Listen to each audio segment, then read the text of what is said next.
नमस्कार, स्वागत आप सभी का इंडिया न्यूज हरियाणा में और साथ में हूं आपकी कीर्ति कंसल। हम शुरुआत कर रहे हैं हरियाणा विशेष की। हरियाणा में पहली बार बड़े बिजली चोरों पर एक साथ एक्शन लिया गया है। इसके लिए बिजली विभाग ने ऐसी प्लानिंग बनाई जैसे ईडी और आयकर विभाग की टीमें बनाती हैं। आपने अक्सर सुना होगा कि आयकर विभाग और ईडी ने एक साथ एक ही समय पर कई जगहों पर छापेमारी की, लेकिन इस बार बिजली विभाग की टीम ने बिल्कुल उसी तरीके से एक साथ 1000 से ज्यादा जगहों पर एक ही समय में छापेमारी की है और इस छापेमारी में बड़े बिजली चोर फंस गए हैं। 5 जिले, 1400 ठिकाने, 236 टीमें, फैसला हुआ, दल गया, 1500 अधिकारी और कर्मचारी, 2 डायरेक्टर, 1 चीफ इंजीनियर और 6 हमारे एससी और एक्शन एसडीओ जे, उनकी पूरी टीम 1000 से ज़्यादा लोगों की जो हमारे टोटल कर्मचारी हैं वो इस रेड में। अब तक इतने बड़े एक्शन का किसी को भी खबर नहीं थी, किसी ना मीडिया को ना एक। सुबह 4:30 बजे से एक्शन हमारा चल रहा है। एक बहुत बड़ा पावर डिपार्टमेंट में सुधार की तरफ हमारा एक बहुत ज़बरदस्त स्टेप है। ये जानकारी उस सबसे बड़े ऑपरेशन की है जो हरियाणा में बिजली विभाग की तरफ से पहली बार चलाया गया। आयकर विभाग जैसी प्लानिंग बनी, ईडी जैसा जाल बिछाया गया और पकड़ लिए गए हरियाणा के बड़े बड़े बिजली चोर। गुरुग्राम, फरीदाबाद, रेवाड़ी, धारूहेड़ा और हिसार के इंडस्ट्रियल इलाके में बिजली चोरों पर विभाग ने सर्जिकल स्ट्राइक की। इस सर्जिकल स्ट्राइक के बाद जो आंकड़े आए वो हैरान करने वाले थे। 3000 किलोवाट से ज़्यादा वो चोरी हो रही थी जो पकड़ी गई है। और अब जो है हमारा रेट कंटिन्यू चल रहा है जी, रात को भी चलेगा और मेरा अंदाजा है कि इससे भी ज़्यादा। और सारा जो मिल के आज का एक्शन हुआ है, मैं समझता हूँ कि कम से कम 100 करोड़ रुपए का रेवेन्यू हमारे पावर डिपार्टमेंट को एक ही दिन के इस एक्शन से इजाफा होगा। जिस इंडस्ट्री को प्रदेश के विकास की मजबूत कड़ी माना जाता है, वही इंडस्ट्री बिजली चोर बनी बैठी है। इसका खुलासा विभाग की इस रेड में हुआ है। शनिवार सुबह 4:30 बजे से टीमों ने रेड मारनी शुरू की और जब रेड खत्म हुई तो इंडस्ट्री चलाने वालों का काला चिट्ठा भी सामने आ गया। मैंने पहले इनपुट लिया सारा, जब थर्मल पे करा था तब आपको याद है कि उसमें 6 एससी, 1 चीफ इंजीनियर, 1 डायरेक्टर, वो सारे लोगों के खिलाफ एक्शन हुआ। सीएम साहब को दे दिया और उन्होंने एक्शन करा। उसके बाद मैसेज गया। अब 6 महीने कोरोना करके था, ये 2 महीने से ये चल रहा है, हमें 8-7 महीने थोड़ा सा स्लो करना पड़ा, पर अब मैंने एक्शन करा है और मैं समझता हूँ बहुत तेज़ी से इस मामले में हमारे बिजली महकमे में सुधार आएगा। मैं पीछे की नहीं कह रहा कौन क्या कर रहा था, मैं इस बात पे नहीं जा रहा। मेरा विषय है गांव वालों पे तो हो रही है, उन पे तो कुछ नहीं होता, थोड़ा होता है, किसी के 2 बल्ब जल रहे हैं, किसी के कुछ नहीं होता। कई बार छोटे अधिकारी भी उनको जाके तंग करने का काम कर देते हैं। मेरा ये था कि जब करना है तो जब आप बड़े आदमी को हाथ डालो तो छोटा अपने आप ही ठीक हो जाता है। तो हमने ऊपर से ही हाथ डालना शुरू, जैसे पहले चीफ इंजीनियर पकड़े हमने 6। बिजली विभाग अभी तक तो छोटी छोटी मछलियां पकड़ता था, लेकिन इस बार सीएम मनोहर लाल और बिजली मंत्री रणजीत सिंह के निर्देश के बाद जब टीमें इस ऑपरेशन के लिए निकली तो बड़ी मछलियां भी फंसती हुई नजर आई। सीएम मनोहर लाल और बिजली मंत्री ने दिया था रेड का निर्देश। रणनीति के साथ छापेमारी की पूरी प्लानिंग तैयार हुई। बिजली विभाग के एसीएस पीके दास ऑपरेशन में शामिल हुए। विभाग के आईजी कुलदीप सिंह इस ऑपरेशन का हिस्सा बने। 2 डायरेक्टर और एडवाइजर के साथ रणनीति तैयार हुई। करीब 1500 कर्मचारियों से लैस 236 टीमें गठित हुई। एक साथ 5 जिलों में करीब 1400 ठिकानों पर छापा मारा गया। सबकी टीम बना के और एक मेरे जो एडवाइजर हैं पावर के, वो ये सब मॉनिटर कर रहे हैं, दोनों डायरेक्टर और मेरे एडवाइजर। और पूरे हरियाणा में हमने साइमल्टेनियसली पावर डिपार्टमेंट में इंडस्ट्री पे रेड शुरू करे, जिसमें मुख्यतः गुड़गांव, फरीदाबाद, रेवाड़ी, धारूहेड़ा और हिसार 5 स्टेशन चुने।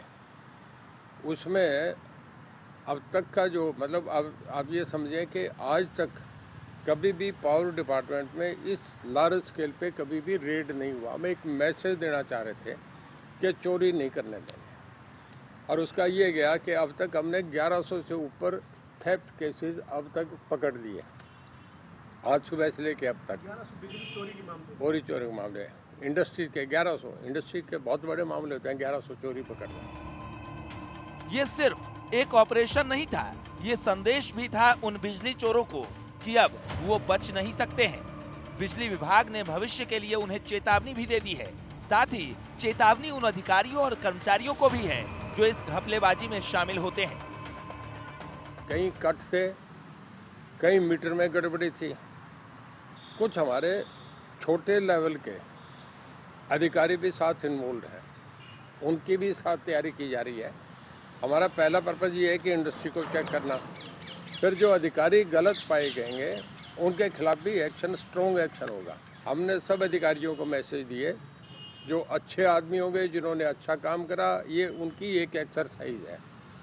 जो अच्छे काम करेंगे उन्हें हम रिवार्ड करेंगे, और जो चोरी के मामले में इन्वॉल्व पाए गए उन्हें सख्त से सख्त सजा दी जाएगी। रंजीत सिंह के पास बिजली विभाग है और एक बार फिर वो पुराने अंदाज में दिखे हैं। रणजीत सिंह 1987 में आबकारी एवं कराधान विभाग के मंत्री थे। तब उन्होंने एक्साइज चोरी पर शिकंजा कसा था। उनके निर्देश पर बड़ी कार्रवाई हुई थी और हाईवे पर ट्रकों की लंबी कतार लग गई थी। एक बार फिर वो पुराने अंदाज में दिखे और हेर फेर करने वालों को सख्त संदेश दे डाला। चंडीगढ़ से विपिन परमार, इंडिया न्यूज, हरियाणा।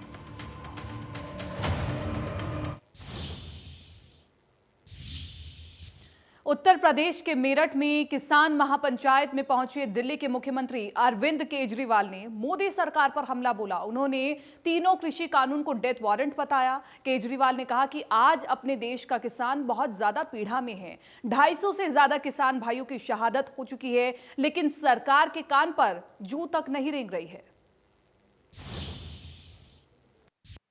ये जो 3 कानून केंद्र सरकार ने बनाए हैं, ये किसानों के डेथ वारंट हैं, ये मौत के वारंट हैं।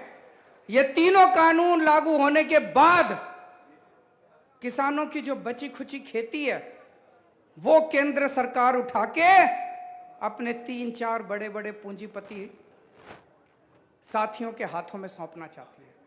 सबकी खेती चली जाएगी, सबकी खेती उन पूंजीपतियों के हाथ में चली जाएगी। और जो किसान आज अपने खेत के अंदर हल जोतता है और अब किसानी करता है, वो किसान अपने खेत में मजदूर बनने के लिए मजबूर हो जाएगा। हर किसान मजदूर बन जाएगा अपने अपने खेत के अंदर। दोस्तों, पिछले 70 साल में इस देश के किसान ने केवल और केवल धोखा देखा है। सबने धोखा दिया अपने किसान, सारी पार्टियों ने, सारी सरकारों ने। 70 साल में कई सरकारें आई। 70 साल में इस देश के लोगों ने लगभग हर पार्टी को सरकार बनाने का मौका दिया, लेकिन सभी पार्टियों की सरकारों ने धोखा दिया किसान। सिरसा पहुंचे अभय चौटाला ने एक बार फिर किसानों और महंगाई के मुद्दे पर बीजेपी पर जमकर निशाना साधा। उन्होंने कहा कि प्रदेश में बीजेपी जेजेपी नेताओं का विरोध हो रहा है और ऐसे में विधानसभा सत्र के दौरान दोनों पार्टी के विधायकों को पीछे के दरवाजे से सदन में जाना पड़ेगा। लगातार बढ़ रहे पेट्रोल डीजल के दाम को लेकर के भी अभय ने तंज कसा। अगर उनको लगता है ये कि कुछ लोग बरगला रहे हैं, तो जो बरगला रहे हैं वो तो लोगों के बीच में जा रहे हैं। तुम जो है ये कह करके आए थे सत्ता में कि हम किसान के बहुत बड़े हितैषी हैं, चौधरी देवीलाल की नीतियों को लागू करेंगे। चौधरी देवीलाल की नीतियों को तो बेच दिया, गिरवी रख दिया, खुद भी बिक गए। और आज बेचारों की ये हालत है कि अगर अपने घर में भी आते हैं तो चोर दरवाजों से घर में घुसते हैं। मुझे लगता है ये विधानसभा में भी कहीं कोई चोर रास्ते से जा पाएंगे, लोग वहाँ भी इनका विरोध करते हैं कि तू कहता है महंगाई जरूरी है। इस देश के अंदर तुम सत्ता में जब आए थे तब ये कह के आए थे क्या कि हम महंगाई बढ़ाएंगे? तब तो लोगों के सामने 15-15 लाख रुपए की बात करते थे। अच्छी बात है, इस तरह की स्टेटमेंट अगर उसकी और आए 2-4 तो फिर कोई बीजेपी के पक्ष में कहीं आज भी छोटा मोटा 4 व्यक्ति खड़े थे, वो भी फिर एक मंत्री तो कहता है महंगाई बढ़ानी जरूरी है, एक का दाम कम करेंगे। इसका मतलब इनमें आपस में कोई तालमेल नहीं है? तेल के दाम नहीं घटेंगे, ये लगातार दाम बढ़ा करके लोगों की जेब पे डाके डालेंगे। कंडेला और सतरोल खाप के 100 रुपए प्रति लीटर दूध बेचने के फैसले को लेकर के गृह मंत्री अनिल विज ने बयान दिया है। उन्होंने कहा कि ये कोई जबरदस्ती नहीं है कि आप दूध खरीदें, जिसे नहीं पीना है वो ना खरीदें। कोई लेना चाहेगा तो लेगा, नहीं तो ये खुद ही पियेंगे दूध को। कोई लेना चाहेगा 100 रुपए किलो तभी लेगा ना, किसी को लेने के लिए तो मजबूर नहीं कर सकते ना। हमने निर्णय लिया है कि जो दूध है ये भी किसान पैदा करता है, मजदूर पैदा करता है, और पेट्रोल का भाव इतना बढ़ गया और दूध का भाव 50 रुपए, आपस में जो दूध लिया दिया जाएगा वो उसी रेट में दिया जाएगा। परंतु जो निगम है, जिस तरह डेयरी हैं, तो इनको 100 रुपए किलो से कम हम दूध के। कोरोना के बढ़ते मामलों को लेकर के हरियाणा सरकार भी कल बड़ा फैसला ले सकती है। इसका इशारा हरियाणा के गृह एवं स्वास्थ्य मंत्री अनिल विज ने दिया है। विज ने कहा कि इसको लेकर के कल दोपहर 3 बजे चंडीगढ़ में मीटिंग की जाएगी, जिसमें जरूरी फैसले लिए जाएंगे। नहीं, इसके लिए हाई लेवल मीटिंग कल मैंने बुलाई है दफ्तर में 3 बजे। उसमें सारे पर विचार भी किया जाएगा और उनके उपायों के बारे में और क्या प्रतिबंध लगाने हैं उसके बारे में भी सोचा जाएगा। सर, दिल्ली ने 5 राज्यों को लेकर कर दिया कि चेकिंग के बिना एंट्री नहीं दी जाएगी, तो यहाँ मास्क को लेकर हो सकता है कि यहाँ भी ये सारी चीज़ों पर हम विचार करेंगे। सेक्टर 67 की विक्ट्री वैली सोसाइटी में करीब 30 टावर हैं, जिसमें से 2000 से ज्यादा लोग रहते हैं। जो लोग भी बर्थडे पार्टी में शामिल हुए थे वो सभी परेशान हैं। हालांकि सभी लोगों के लिए जांच के आदेश दे दिए गए हैं, लेकिन एक बार फिर कोरोना के लौटने से लोगों में दहशत साफ दिखाई दे रही है। गुरुग्राम में जहां लगातार कोरोना के मामले घट रहे हैं और उस बीच अब नया मामला एक सामने आया है, जहां गुरुग्राम के सेक्टर 67 के अंदर विक्टर वैली जो सोसाइटी है उसमें एक ही जगह से 22 कोरोना पॉजिटिव मामले सामने निकल कर आए हैं। जिसे सीधे तौर पर कहा जा सकता है कहीं ना कहीं पंजाब और जो दूसरे कई राज्यों में लगातार मामले बढ़ रहे थे, उस बीच अब गुरुग्राम में इस तरह का मामला सामने आया है, जहां विक्टर वैली जो सेक्टर 67 में सोसाइटी है वहां 22 मामले कोरोना पॉजिटिव सामने आए हैं। हालांकि स्वास्थ्य विभाग की तरफ से इस सोसाइटी के 4 टावर को कंटेनमेंट जोन में घोषित कर दिया गया है, कंटेनमेंट जोन यहाँ बना दिया गया है। बाकी की जो टावर है उन्हें खुला रखा गया है, लेकिन एहतियात के तौर पर बाकायदा सुरक्षा के पुख्ता इंतजाम यहाँ किए गए हैं और जो 4 टावर हैं वहाँ पूरी तरह से कंटेनमेंट जोन घोषित कर दिया है। कोई भी फ्लैट से लोग अपने बाहर नहीं आ सकते और आवश्यकता सामान के लिए ही या तो उनको वहीं पहुँचाया जाएगा या फिर जो आवश्यक है जो सामान जो खाद्य सामग्री उसके लिए ही एक व्यक्ति बाहर आ सकता है, लेकिन इसके लिए पूरे तमाम इंतजामात यहाँ किए गए हैं। फिलहाल कोशिश यहाँ यही है कि कंटेनमेंट जोन घोषित कर दिया गया है, लेकिन जिस तरह की परिस्थितियाँ हैं उस बीच लगातार जो मामले बढ़ रहे थे उस बीच एक सीधे तौर पर कहा जा सकता है कि अब जो नए मामले सामने निकल कर आए हैं, स्वास्थ्य विभाग ने भले ही यहाँ नमूने ले लिए हों, लेकिन 20 से ज़्यादा ये मामले सामने आए हैं। तो कहीं ना कहीं अब एक बड़ा सवाल यही उठता है कि कोरोना के मामले लगातार बढ़ रहे हैं। गुरुग्राम से कैमरा जगदीश तोमर के साथ देवेंद्र भारद्वाज, इंडिया न्यूज़। हरियाणा की बेटी और रेसलर विनेश फोगाट ने महिलाओं के 53 किलो भार वर्ग में गोल्ड मेडल जीता है और खिलाड़ी मुकाबले में विनेश ने 2017 वर्ल्ड चैंपियन वेनेसा कोलांजिसिक्या को 10-8 से हराया है। उत्कृष्ट यूक्रेनी पहलवानों और कोच मेमोरियल इवेंट में विनेश ने ये कामयाबी हासिल की है। भारत की इस बेटी ने खिताबी मुकाबले में बेलारूस की पहलवान और पूर्व विश्व चैंपियन विनेशा कोलांजिसिक्या को 10-8 से पटका है। महिलाओं की 53 किलोग्राम भार वर्ग में पहले ही टोक्यो ओलंपिक का टिकट हासिल कर चुकी विनेश ने इसे कैटेगरी में गोल्ड जीता है। लॉकडाउन में ढिलाई के बाद नवंबर 2020 से विनेश यूरोप में ट्रेनिंग कर रही थी और विश्व नंबर 7 पहलवान को हराना उनके लिए इतना आसान भी नहीं था। फाइनल में पहुंचने से पहले विनेश ने क्वार्टर फाइनल और प्री क्वार्टर फाइनल में दमदार खेल दिखाया था। एशियाई और राष्ट्रमंडल खेलों की स्वर्ण पदक विजेता एथलीट ने सेमीफाइनल में रोमानिया की एनाए को 2-0 से पटखनी दी थी। कोरोना महामारी और लॉकडाउन की वजह से खेल से दूर रहने के बाद विनेश 1 साल बाद रिंग में उतरी थी। अब फाइनल जीतने के बाद फोगाट 4-7 मार्च तक रोम में होने वाले इस सत्र के पहले रैंकिंग टूर्नामेंट में भाग लेने जाएगी। तो आज विनेश फोगाट ने गोल्ड मेडल जीता है और बेलारूस के खिलाड़ी को उन्होंने पटखनी दी है और अब आगे की टिकट उनकी पक्की है। हम आपको बताएं 53 किलो भार वर्ग में गोल्ड मेडल जीत करके विनेश फोगाट ने एक बार फिर से प्रदेश और देश का नाम अंतर्राष्ट्रीय स्तर पर ऊंचा कर दिया है। तो विश्व नंबर 7 पहलवान को हराना ये बड़ी कामयाबी है।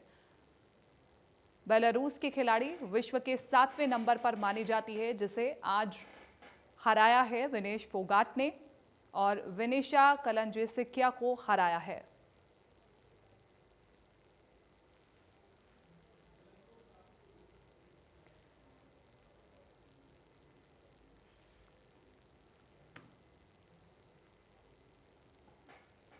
तो आज प्रदेश के लिए एक बड़ा दिन है और इस बड़े दिन के लिए विनेश फोगाट को हर ओर से शुभकामनाएं मिल रही हैं, क्योंकि विनेश फोगाट ने आज गोल्ड मेडल जीता है और एक बार फिर से प्रदेश का नाम ऊंचा कर दिया है। यूक्रेनी पहलवान कोच मेमोरियल इवेंट में आज विनेश फोगाट ने गोल्ड जीता है और आगे की ओलंपिक के लिए उनकी टिकट फाइनल हो गई है, पक्की हो गई है, क्योंकि कोविड-19 के दौरान सभी चीज़ें थम चुकी थी और एक बार फिर से दमदार वापसी करते हुए विनेश फोगाट ने गोल्ड मेडल जीता है।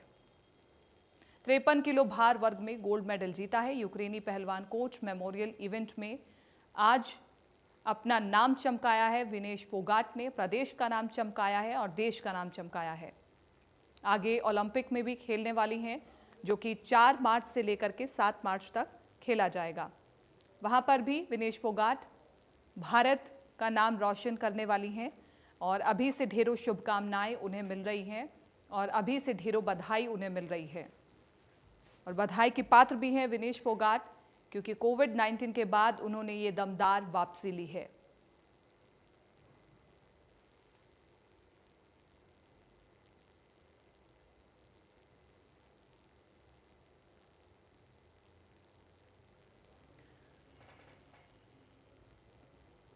तो बेलारूस की खिलाड़ी को हराया है विनेश फोगाट ने और आज गोल्ड मेडल उन्होंने जीता है।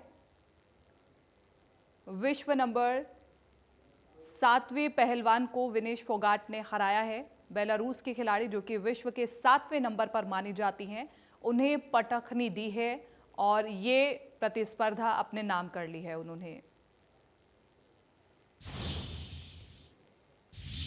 साइबर सिटी गुरुग्राम स्थित ग्रुप रामकेश रोल बॉर्डर पर बन रही अंडरपास का निर्माण कार्य जल्द पूरा हो जाएगा। निर्माण कार्य को तेजी से किया जा रहा है। National highway authority of India की तरफ से अंडरपास को बनाया जा रहा है, लेकिन पिछले काफी समय से दिल्ली नगर निगम की टोल टैक्स और भारी वाहनों के दबाव के चलते काम देरी से हो रहा था। लेकिन national highway authority of India ने भी ये साफ कर दिया है कि 30 अप्रैल तक इस अंडरपास को लोगों के लिए शुरू कर दिया जाएगा, जिसके बाद शंकर चौक से एम्बियंस मॉल जाने के लिए लोगों को दिल्ली बॉर्डर से यू टर्न मारकर अब नहीं आना पड़ेगा। हमारे संवाददाता देवेंद्र भारद्वाज ने अंडरपास निर्माण कार्य का जायजा लिया। देखिए, दिल्ली गुरुग्राम बॉर्डर पर, सरोहल बॉर्डर पर जिस तरह की परिस्थितियाँ बनती हैं, जाम की स्थिति जो उत्पन्न होती है, उससे निजात दिलाने के लिए साथ ही साथ दिल्ली से अक्सर लोगों को यू टर्न लेकर गुरुग्राम में दोबारा इस बॉर्डर से आना पड़ता था, लेकिन उसके लिए अब ये अंडरपास जो बनाया जा रहा है, इस पर NHAI की तरफ से लगातार काम तेज़ी से किया जा रहा है और कोशिश यही है कि इस पूरे अंडरपास को 30 अप्रैल से पहले शुरू कर दिया जाए। और 15 अप्रैल तक इसका जो निर्माण कार्य है वो पूरा कर लिया जाएगा। इस तरह का दावा national highway authority of India की तरफ से किया जा रहा है और बाकायदा दिन और रात तेज़ी से इस तरह से इस पर काम भी चल रहा है। बाकायदा जो अंडरपास है उसमें सड़क और जो ऊपर छत है वो उसका काम पूरा कर लिया गया है, लेकिन अभी भी अंडरपास के दोनों तरफ जो निर्माण कार्य चल रहा है उस पर तेज़ी से काम किया जा रहा है, क्योंकि देरी जो हुई थी उसका कारण एक बड़ा ये रहा था कि जो दिल्ली नगर निगम का टोल है वो इसी के ऊपर है और इसी के नीचे से अंडरपास घूमकर आ रहा है, जिसके चलते जो यहाँ ट्रैफिक दबाव है वो बहुत ज़्यादा होता है और शाम के वक्त और सुबह के वक्त यहाँ काफ़ी जाम की स्थिति उत्पन्न हो जाती है। बड़ी संख्या में दिल्ली से गुरुग्राम आने वाले लोगों की संख्या ज़्यादा है और वो एक कारण है कि उसके चलते भी निर्माण कार्य में थोड़ी सी देरी हो रही है। फिलहाल सबसे बड़ी राहत की बात यह है कि एम्बियंस मॉल और एम्बियंस सोसाइटी में जो लोग रहते हैं या फिर शंकर चौक होते हुए उन्हें एम्बियंस मॉल जाना है तो उन लोगों को दिल्ली बॉर्डर से यू टर्न मारकर आना पड़ता था, रजौकरी बॉर्डर से, लेकिन अब इस अंडरपास के बनने के बाद वो राहत लोगों को मिलेगी, जाम का सामना नहीं करना पड़ेगा, बल्कि शंकर चौक से निकलते ही इस अंडरपास में प्रवेश होगा और उसके बाद यहीं से इसको यू टर्न इसमें दिया गया है बाकायदा और सीधा एम्बियंस मॉल के सामने ये अंडरपास इसका एग्ज़िट होगा। तो एक बड़ी राहत की बात है और इसी के चलते अब national highway authority of India का यही कहना है कि जल्द से जल्द इसका निर्माण कार्य पूरा कर लिया जाएगा और अंतिम जो डेडलाइन दी गई है वो 30 अप्रैल दी गई है। 30 अप्रैल तक इसका कार्य पूरा होकर इस अंडरपास को लोगों के लिए समर्पित कर दिया जाएगा। लोगों के लिए आवाजाही के लिए इसकी जो सुविधाएं हैं उसको खोल दिया जाएगा, यानी कि इस अंडरपास को चालू कर दिया जाएगा, जिससे लोगों को राहत मिल पाएगी, क्योंकि अक्सर एम्बियंस मॉल जाने के लिए, एम्बियंस सोसाइटी जाने के लिए लोगों को दिल्ली रजौकरी बॉर्डर से यू टर्न मारकर आना पड़ता था। गुरुग्राम से कैमरामैन जगदीश तोमर के साथ देवेंद्र भारद्वाज, इंडिया न्यूज़। फिलहाल हरियाणा विशेष में मेरे साथ इतना ही। दीजिए इजाजत, नमस्कार।